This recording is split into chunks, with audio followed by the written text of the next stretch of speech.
Watch out, kids! This ain't the Bakugan your grandma used to play! So, 5 years after the initial reboot of Bakugan, Spin Master has decided that the brand needed another hard reset to the rapturous annoyance of fans and the endless aggravation of fans of the first generation. Now dubbed Bakugan 3.0 or Bakugan Gen 3 by fans, the new Bakugan toys focus on newer reimagined designs and revisits the old roots of the first generation by making the new Bakugan transform by landing on metal gate cards rather than hexagonal Bakukors. Obviously, the franchise mascot Dragonoid made his return. Gen 3 also brought back popular Gen 2 Bakugan like Nelius and Trox, and newer Bakugan like Mantid being based off Mantis and Mantinoid, Bruiser being based off Saboteur and Maxitor, while also introducing newer designs like Hammerhead and Ventry. And unfortunately, at least at the time of this recording, classic Bakugan like Garganoid and Hydronoid has not yet seen a return. No Hydronoid! Licky what? Gen 3 also brings back the interchangeable mechanic from the BakuTalk line, being able to mix and match Bakugan by clipping the top and bottom pieces into different variations. Though admittedly, this is just not my thing. I don't really like the idea of giving Octagon bruiser feet. It's just not my cup of tea. And now we have the Bakugan Special Attacks. The name comes from the first generation series of Bakugan that had special qualities like having metal or randomizers, but Gen 3 takes the special attack name and labels the Bakugan as the toys that are able to spin using an internal motor engaged by pulling a ripcord. Attached is an attack ring for the Bakugan to fight each other, and eventually the magnet on the front will pop the Bakugan open. Like the regular cores, they are interchangeable, with the Bakugan's top design looking like the Bakugan is just riding on top of a flying saucer, and the top piece is usually where all the work and details are put in. Special attack Bakugan are available in single packs, 3 packs, 5 packs, the Bakuten, and even Walmart exclusives in 6 different colors: red, blue, green, white, and purple, and variations along with the gear bottoms and attack rings required. There is titanium special attacks, gold special attacks, gold titanium special attacks, and even chases like Diamond makes a return, and Gen 2 introduces the new Galactic Rare variation, which features the Bakugan in a galaxy pattern with mainly bluish-purple translucent plastic. There is also the Bakugan Special Attack Street Brawl packs that are unfortunately Target exclusive, where it features Bakugan with special translucent colors, metallic paint, and graffiti patterns, but the most notable thing about it is the Street Brawl packs is the color schemes are painted to more accurately depict the Bakugan from the show. The most famous one is Bruiser, who in the show is brown and there is no brown color in the game. Instead, Bruiser is canonically red in the game.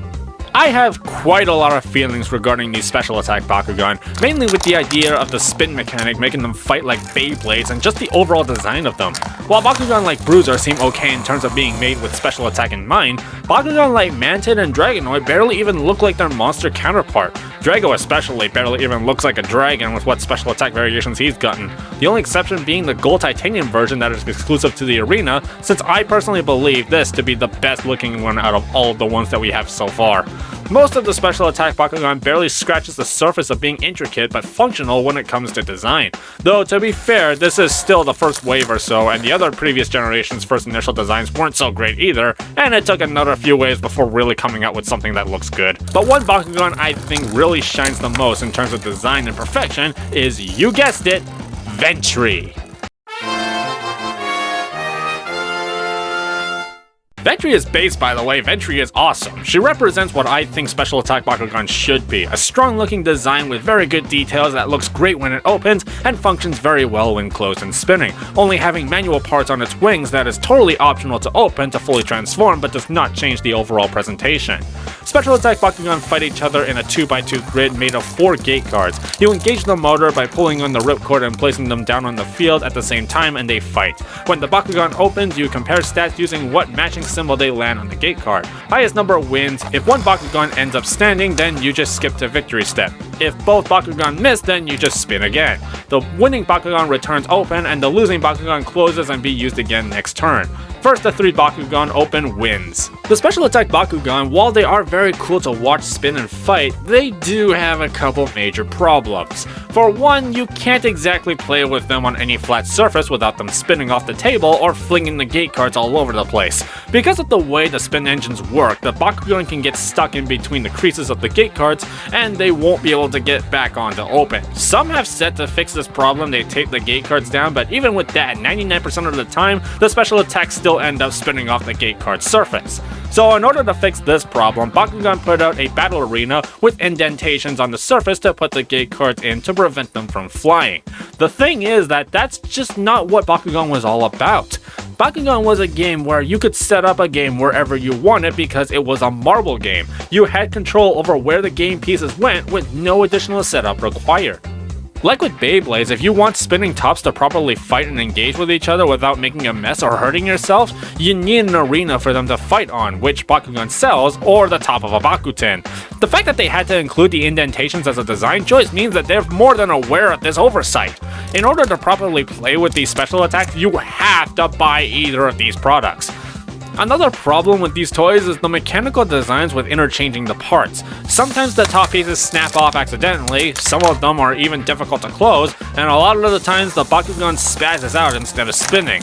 Also, Target exclusives have enhanced stats? Come on, guys! I don't know, I have very mixed opinions about these, especially considering how similar they are to Beyblades and how close they were to releasing with Beyblade X. It's just really tough to pass judgment on these special attack spinnies. The positives that I have on these though, because it's Bakugan, they retain their traditional transforming feature. The idea that you can watch your Bakugan actually fight with your opponent's Bakugan by giving them weapons is a very neat idea. Some of the designs, while not always hitting the mark, are still pretty neat. Bakugan like Ventry and Bruiser and Gold Titanium Special Attack Dragonoid still have really cool designs. The attack rings look pretty nice, and unlike Beyblade, when the top stops spinning, it's not necessarily the end of the battle. Actual calculations of stats plays a factor in determining who wins or loses, and there's also the chance Bakugan already open can get hit off the gate card to be prevented from fighting. Also, these card stand things that also act as ripcords that are based off the show, these are pretty cool for keeping your character cards organized. But the glaring problems with the special attack Bakugans cannot be overlooked. It sucks that you are required to buy an additional expensive arena to play properly. Sometimes the spinning becomes total mayhem, and the overall heart of what Bakugan really is has become lost with these toys. And there is also an advanced game that comes with this generation that makes use of the brawler cards that come with some of the products, but that will be an analysis video of itself that we will talk about later. But as it stands with Special Attack Bakugan of Gen 3, I am very 50-50 on it. While there are other Special Attack Bakugan that are coming out in the future, like Special Attack Trox, that do look promising, I'm just not feeling enough Bakugan within these. But let me know what you think of these in the comments down below. If you enjoyed this content, please consider giving us a thumbs up and give us a subscribe for more awesome Bakugan content. I've been Haru Ren, thank God for Rapid Fire, and Ventry is based. Bye!